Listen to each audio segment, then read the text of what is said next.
How's it going, everybody? Tyrone Smith, the youth minister here at the Church Without Walls. I'm super excited again. Hey, check this out.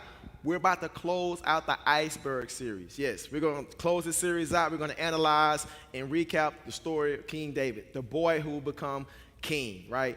It's been amazing these past couple of weeks. But today I have a special guest in the house. Yes, you're going to see a one-eyed night youth, Miss Harmon. She's going to help us actually break this thing down in bite-sized pieces to actually help you all understand to add depth to this particular series. But remember to like, subscribe, share, let everybody know we're doing here at the Church Without Walls with the Ignite Youth Ministry. Hey, but don't leave right now. Keep it locked for Brother Keith Moses and the Ignite Worship Team. Let's get it going. This morning, we ask that you right now come on and lift your hands in wherever you are. As we bring God's house into your home this morning, we ask that you to help us worship him this morning. For he is the King of all kings and the Lord of all lords. Hallelujah. For he reigns.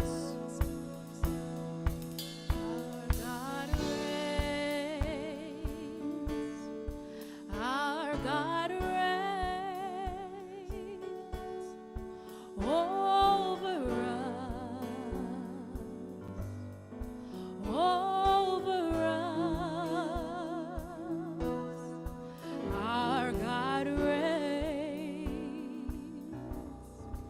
Our God reigns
presence, God.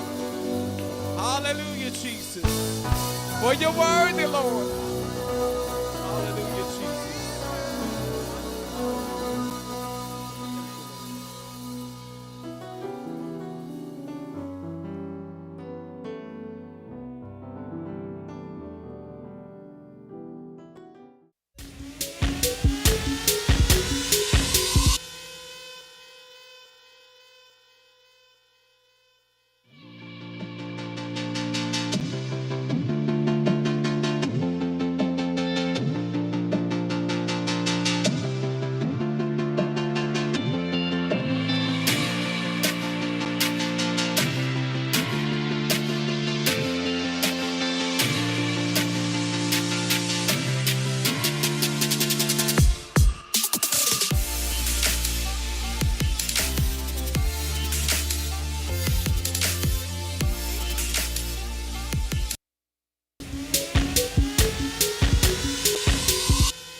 Hey, how's it going, everybody? I'm excited today, man, to get this thing going with Ignite Sunday Live. We have a special guest in the house.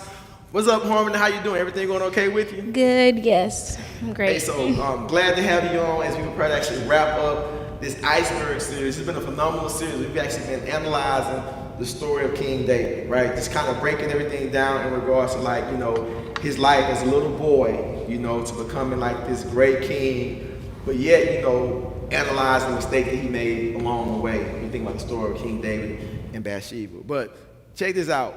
You know the story of King David.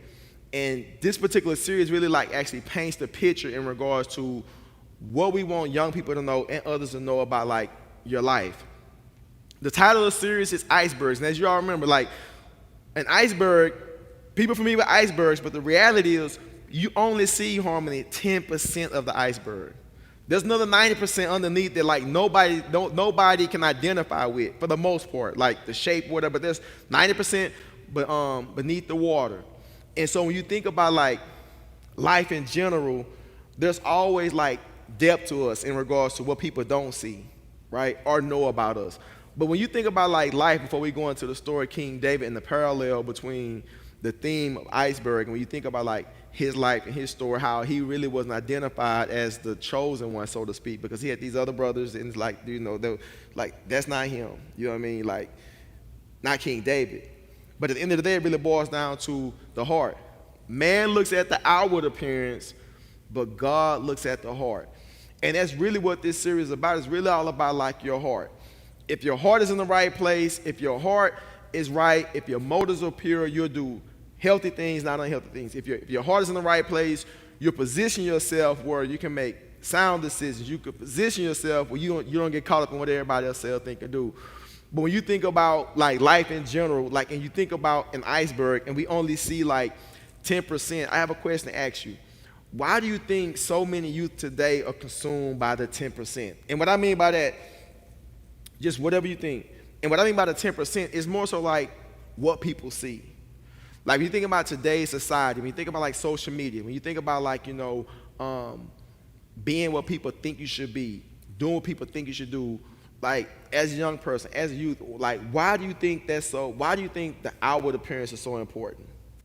Regarding to social media, we see so much today that we see the differences in everybody. So we are always comparing ourselves. So I feel like we're so consumed with worrying about what other people look like and what they're doing and try to be like them when we're different and we shouldn't. So. I mean, but is there a lot of pressure in that though?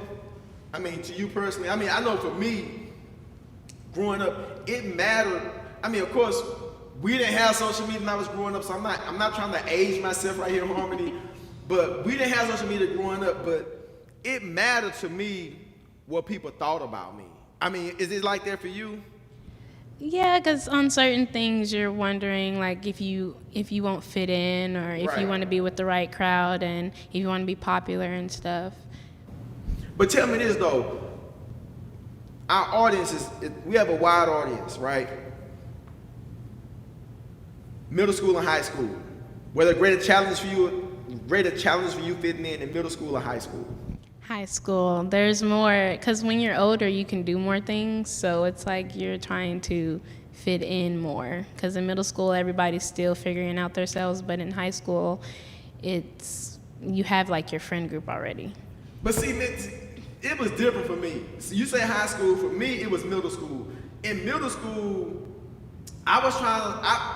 my outward appearance like mattered to people. I was like King, I was like David, you know, I was like the little shepherd boy, you know what I mean? I was like the small kid, you know, people always talked about me like, you know, you're too small, you're too skinny, you got a big head, you cry all the time, why you laughing? Like, why you up here laughing, for real? Like, I was a kid that people didn't expect to accomplish or do or be anything in life because, you know, it was just people just being people.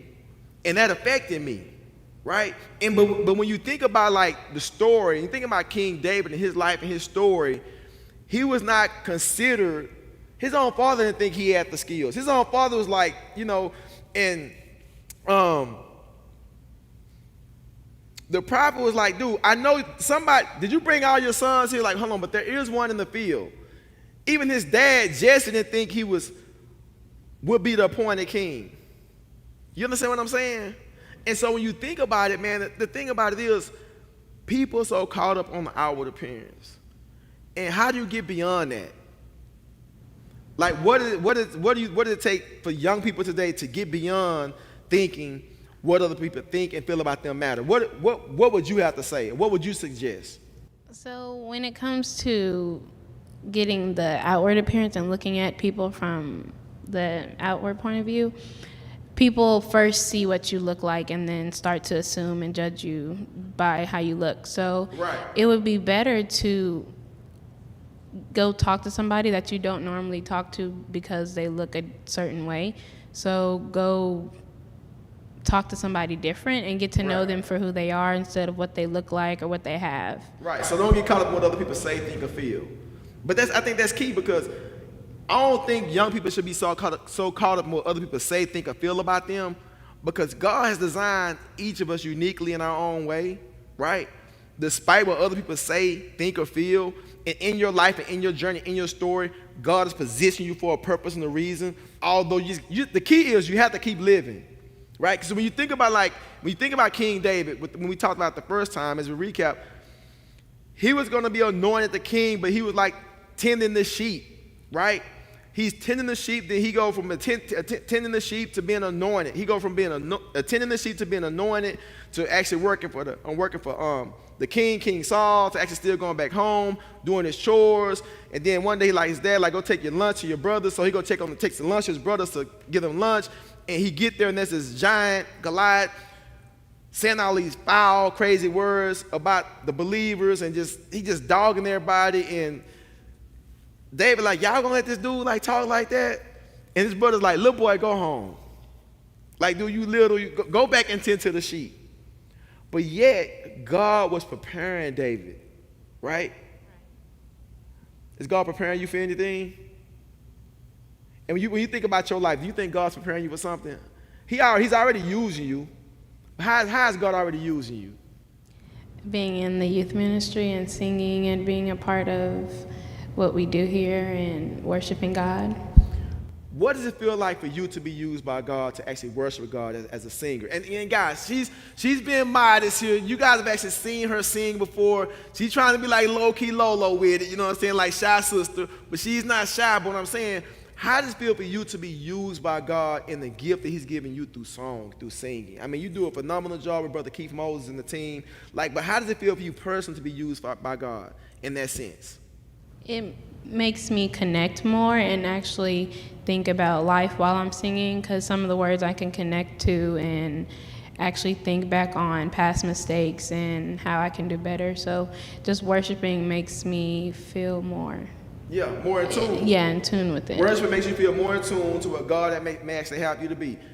God has designed each of y'all to do something, but the thing about it is finding what does he actually call you to do. Point and focus. Like, when did you first start singing? What I can remember, I probably started just singing when I was like 4, probably just when I could talk. Now hold on, everybody. Start singing when she was 4. So when you started singing when you were 4, what did you sing? In the bathroom, washing dishes, in your bed, singing yourself to sleep. When did you remember? Like, man, I can sing. Like, do you remember like the first moment you realized you can sing as a child? It was this one time when it was like a lot of family members in the living room, and I was singing behind a rocking chair because my mom just wanted me to sing for the family. And so I sung this song, and everybody lit up and just was blown away. And so then that's when I like realized, okay, I probably have a voice or something. And so it just kept growing from there. How old were you? Do you remember how old were you? It was really young. Like, give me like 4 or 5, 6. It was 7. probably 4 or 5 around there. So now check this out. So she's 4 or 5 or 6. She's singing. Everybody's at the house. You know what I'm saying? Y'all was eating. I know y'all had some food. You know how we got some food. Y'all had some food. Y'all had family. Was it a get together? Yes. It was a barbecue. It was a barbecue or something. Just a family gathering. So family gathering. She's 4 or 5. She could sing, but her mom knew that she could sing. So 4 or 5, family's over, grandma, cousins, everybody, they at the house. Mom like, baby, go on sing. Now, mama knew that God had put this in you, but she wasn't sure that God was actually positioning her based on the gift that he had gave her. 4 years old, she go behind the rocking chair, almost got stuck. Was it one of those big rocking chairs, one of those small ones? It was a small one for me. Okay, thank God for the small rocking chair. So we got the small rocking chair, but she was singing. And at that moment, you realized what you were about to say? Yeah. I just remembered a moment. My grandpa, he keeps bringing this moment up. I ran to my room and I was crying because they were laughing, and then my grandpa went in there and he was like, "Why are you crying?" And I was like, "They're laughing at me." And he was like, "They're not laughing at you, they're laughing with you," like saying that I was doing a good job and they were proud of me. Yeah, they proud of you. You got this little bitty baby, Harmony, she coming, this baby's singing. 4 years old, singing, moved the crowd. They wasn't laughing at her, they was laughing with her, they were championing her. You think about David. He came to bring the lunch. Bro, like, boy, go back and tend to the sheep. Go back and just do what you need to do. But yet, God had prepared him. God prepared King David for the moment. God actually prepared you, Harmony, for that moment. Would you say that? Yes. God prepared you for that moment. But outwardly, here it is, 4 years old, shy, bashful, behind the rocking chair, used by God. Singing every Sunday, singing with the adults, singing with the youth. God is using you. And so basically, this series is about understanding and knowing how God can use you, but it's all about doing it from the heart, right? Because right. God is positioned. What were you about to say? God is positioning you, and what were you about to say? Oh, I'm just saying, I'm agreeing with you. Yeah, because the thing about it is, I think that's the big thing that students need to realize today. Like, what is it that God's trying to do in your life to move you to a greater space and place? Is there something in you that nobody knows that can be manifested for God's glory? That's basically what I heard you say as well, that you're using what God has given unto you for his glory because it speaks to your life. It speaks to your heart. That's major, man. But tell me this, though. Has there ever been a moment in time where you like, okay, you're gifted, you can sing, where you felt like it was just like too much, but you overcame, like, you know, it's like, man, I don't know, it's too much. You ever felt like that before? Can you explain the question? Like, for instance, like when you think about King David, he went to the camp. He sees Goliath, right? He sees Goliath, but everybody else was just like, man, we can't do this. This is too much. But David comes along like, man, I got this dude. Like, has there been a point where you feel like it's too much that's put on you? Yeah, when I started singing in front of crowds, it just felt like I was doing too much and I was just too nervous, or like I would mess up. So it was just all that pressure that I put on myself before even actually singing in front of people. I just psyched myself out and just thought it was too much. But you overcame. Yes. Because you're here. Yes. Harmony overcame. David overcame. Defeated Goliath. King David, well, not King David, he's just David right now. He defeats Goliath. Everybody's excited he defeated Goliath. He became this destroyer. He became this guy who was just taking care of business for King Saul. He come back, the crowds are like loving him, right? Saul has killed thousands. David has killed tens of thousands. Saul's getting mad. Saul is hating, you know what I mean? Because you got them haters, right? And so, like, how do you deal with haters? Because people gonna hate, right? Right. People gonna hate. You can have a heart for the Lord, but people gonna hate. How do you deal with haters? Don't take it personally, because I mean, everybody's gonna have something that they just don't like about you, so you just can't really take it personally, and you just have to focus on what you're called to do. She said, don't take it personal. Haters are going to hate. Don't take it personal. But hold on, but that's easier said than done, though. People ain't call you big-headed. See, and you laughing. People ain't call you headbutt champ. You know what I mean? People ain't call you, you know what I'm saying, hater headquarters. You know what I mean? People ain't pick on you about your clothes. You know what I'm saying? People ain't pick on you. I mean, people picked on me because I smell like cigarettes. And I was a non-smoker. So my mom and dad smoked so many cigarettes. I mean, so in that, like, just let it go. That comes with growing. Once you grow up, then you realize that you shouldn't take it personally, because their words shouldn't really hurt, because 9 times out of 10 they're probably hurting themselves, and so they're taking that out on you. Right, that's right. I got you. Hurt people hurt others. Let it go because hurt people hurt others.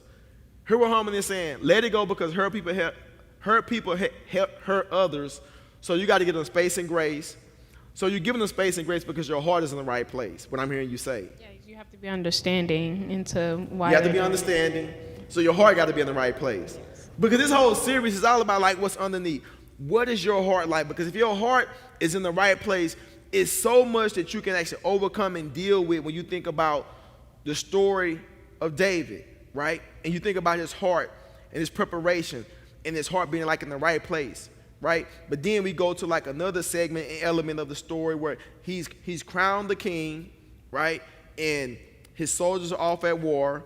And typically when kingdoms are at war, the king used to go with the soldiers, with the troops to war.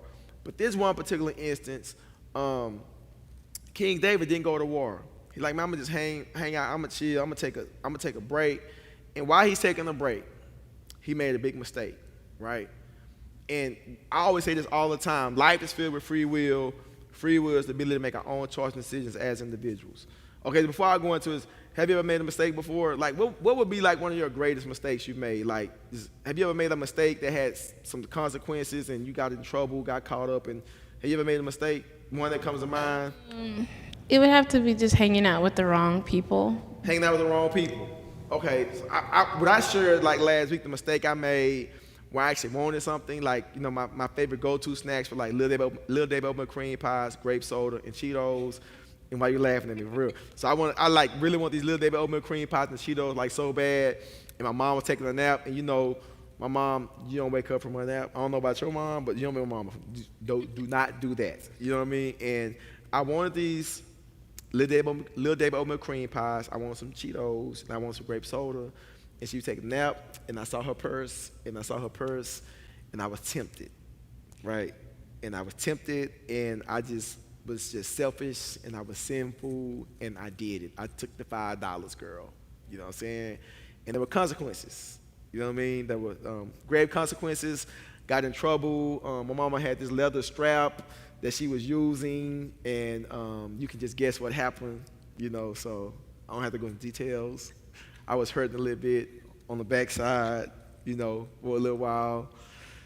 But there were consequences, and it was a big mistake.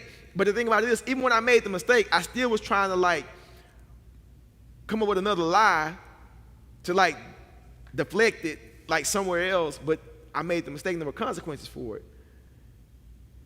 And I remember that.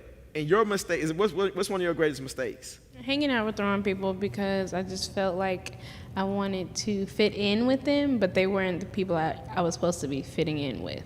So I would just try to act like them, but it wasn't me. Right. So what were some of the negative consequences from hanging out with those people for you? Losing myself. Losing yourself. Yes. She said one of the greatest consequences she had in regards to a mistake that she made by wanting to be accepted by others was actually losing herself, losing who she was based on who God had called you to be. Because at 4 years old, she knew that God had gifted her with something, but she wasn't thinking like that 4-year-old who God had gifted her with something. She wasn't thinking like that 4-year-old who your grandfather encouraged you and challenged you to think beyond the laughter because they're laughing for you and supporting you, so you lost yourself. Think about that. We can be so caught up in regards to the outward, what other people say, think, and feel about us, that we can actually lose. Harmon, that was major. Lose yourself. Have you lost yourself? When you think, if you're tuning in today, take a self-reflection. Have you lost yourself? And if you lost yourself, how can you recover? How can you reset? What do you need to do? Think about that. What do you need to do? Because if you get so caught up in losing yourself, it's just a downward spiral. You understand what I'm saying? Have you, a downward, not that you may have been there, but have you seen somebody like that they're so caught up in what they want based on what others think or feel about them that they just spiral out of control? Yes. It reminds me of this guy that was addicted to drugs, and he was addicted to drugs. It was just like he was talented, he was gifted, he was a good athlete, but he was so consumed that he didn't know how to recover. But we serve a God that can actually help you recover. When I do see him, I still encourage him. I still let him know that God is able to restore him, but he has to actually have a desire to actually want to move. He has to have a desire to actually get help. And when you think about the story of King David, the great mistake that he made with Bathsheba, right? He should be at war. He positioned himself to be selfish because he got caught up in what he wanted, when he wanted, and you pretty much know the story, had a child, all of this, all because of his selfishness. And there were consequences for his actions. What would you tell a young person today that may be so caught up that they're so consumed that they don't know what to do? What would you tell that young person? I say take time for yourself, step away from all the distractions that you may have, and get to know yourself instead of trying to get to know other people, because those other people might not be trying to know you and might not be the right people for you. Say it one more time. Say it one more time. Those people might not be the right people for you. Yeah, and so when you think about your life, and when you think about who you are, and when you think about just the outward narrative, everybody who you think for you is not for you. Seriously. People who you think may have your best interests, they won't have your best interests. It's really about you positioning yourself by having an intimate relationship with Christ where you can be so in tune to what it is that God will actually have for you. That when the stuff comes, that when the temptation, when the issues come, you don't get consumed. I'm talking to myself right now. For real. For real. I know this guy, man, work with this guy, and he just straight came at me sideways. I'm like, hey, man, I'm going to need you to kind of chill out a little bit. Not working with me in the church, but working with me in another program. But I'm like, dude, it's he came at me in such a way that was totally out of line. I had to give him space and grace because I had to kind of think about, he's coming to me in such a way. Obviously, he's hurting, and obviously he's giving off this vibe, and he's giving off this energy because he got some stuff going on with him. And I had to take a step back and actually realize that. But at the end of the day, if you don't address the unaddressed in your life in regards to having a pure motive and pure heart and pure positioning, you can be so caught up that you actually miss it all of what God will actually have for you. Think about that. You can miss it, but you can be restored. We see that the story of David, who will become king, started as a story of not the likely candidate, not the likely individual, but yet God was preparing him for the moment. He was preparing him while he was in the field. Is God preparing you for a moment? Think about that. You may be doing something right now that you really don't too much care for, but yet it's preparing you for something. What is that something? And you may not even know what that something is. I'm sure when David was in the field, he didn't know why he was tending the sheep, God was preparing him to be king. He just being responsible and owning his position in the field, smelling like sheep boy. You know what I mean? Slaying lions and bears. But God was preparing him for Goliath. God was preparing him for the battles. God was preparing him for the struggles. God was preparing him to reign beyond the situation. God's preparing him in those tough moments and tough situations. Is God preparing you for a moment? And if you're not sure, what is your heart like? And if your heart is in the right place, continue to be true to you and all that God has designed you to do and be. If your heart not in the right place and you're making unhealthy choices and unhealthy decisions, then you should question yourself. But when you self-reflect, like, man, I don't have a lot of, I don't know drama going on. I'm good, maybe your heart in the right place. But if it's not, you got to, check out your surroundings. Check out the people, right? Because one of the things we actually covered or stated, I think, with the other week was like, your personality will be like the top 5 people that you hang around. Would you say that's true? Yes. Why is it so true? Because I see myself, I'm always laughing and giggly and just always being weird. So the people I hang around are always laughing, giggling, and being weird. And I just feel like I thrive off that and I'm better with that instead of someone who's closed off and angry all the time. Right. I like that, homie. Thank you, man. So all your friends just laughing all the time. Like, if you call them, they're probably just laughing right now. What you doing? I'm laughing. Got it. Okay, so we're getting ready to wrap this thing up. So you think about this series, what we've covered, the heart. We talking about below the surface. We talking about the inner workings of a person or individual. And so if there was one thing you had to say to the camera, to any young person, any individual looking out there in regards to what we talked about, as far as like, it's all about what's below the surface in regards to your heart, your life, your perspective. If there was one thing you had to say to a middle school student, a high school student, or anybody out there based on what we shared today, what is the one thing you would share and say to them? Get in touch with yourself and find out who you are before figuring out who other people are, and realize what you want out of your life and what you want to do for your life instead of letting other people decide it for you, and follow God and believe in the path that He has for you. Hey, that was amazing. I can't say anything outside of that. Think about who you are. Find out what it is that God will actually have for you in your perspective, your purpose, your life, your mission, your point of view.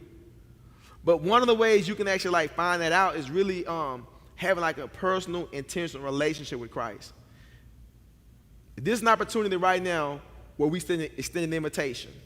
So if you're tuning in today and you feel led to make a decision for Christ, to actually give your life to Christ for the very first time. You remember the first time you gave your life to Christ? Do you remember really, how old were you? It would have to be when I was in middle school or just starting high school. So you was in middle school, okay, right? Okay, so in middle school, you may be a middle school student, you may be a high school student, you may be an adult. So today, you may feel led to make a decision for Christ. Hold on, I've never done this before. What made you give your life to Christ? In that time, I was going through a lot, and I made a lot of mistakes, and I realized that I wanted to be better, and I wanted to do better for myself, and I didn't want to be that person that were making all those mistakes. You may be that person going through life. You don't want to make any more mistakes. You want to be true to your authentic self. You basically saying you were sick and tired of being sick and tired. And if you're sick and tired of being sick and tired, you can make a decision. You don't have to wait. You can make the decision right now and be all that God has called you to be. That could be you. So if that's you, man, the doors of the church are now open. And it's all about you just believing in your heart. And if you confess with your mouth, you will be saved. And it could be like a situation like me where you know Christ. I knew Christ in middle school, right? But I had disconnected from Christ. And I had to recommit my life to Christ as an 8th grader. So I want to ask you, if you're tuning in and you've made the decision for Christ, it's about you rededicating and recommitting your life to Christ. You've been disconnected, you've been disengaged, doing your thing, getting caught up. You know better, so you should do better. But at the end of the day, you got to realize this. It's free will. It's about you making a decision. You either get sick and tired of being sick and tired, or you get to a point like, man, I need to do better. You recommit. If that's you, it's about you making that decision and being honest with yourself. Or you may be that person out there tuning in who you've been hanging out with us for the past 15, 16 or so months, and you feel led to just join this church virtually, know as a church and as a team and as a family, we're here for you. So today, if you feel led to give your life to Christ for the very first time, as Homie Sharon said, you know, she was sick and tired of being sick and tired. She wants to do something differently. Or if you even like me at one point, you feel led to rededicate or recommit, we're here for you. And if you've been joining us and hanging out with us, hey, this is a good time to do so.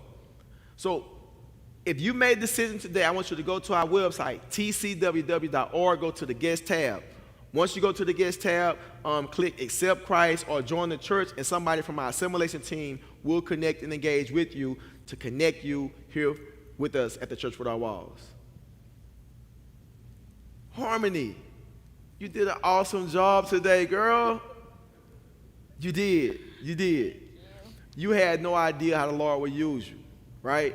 And I'm sure what you shared today moved on somebody's heart to actually make a decision. And because people made decisions, we celebrate you for being obedient to God, and we celebrate you all who made the decision, man, for understanding and knowing that God can move you from where you are right now to a greater space and place. So we champion you for that. We give you a virtual hand clap and a virtual hug for that. So we appreciate you.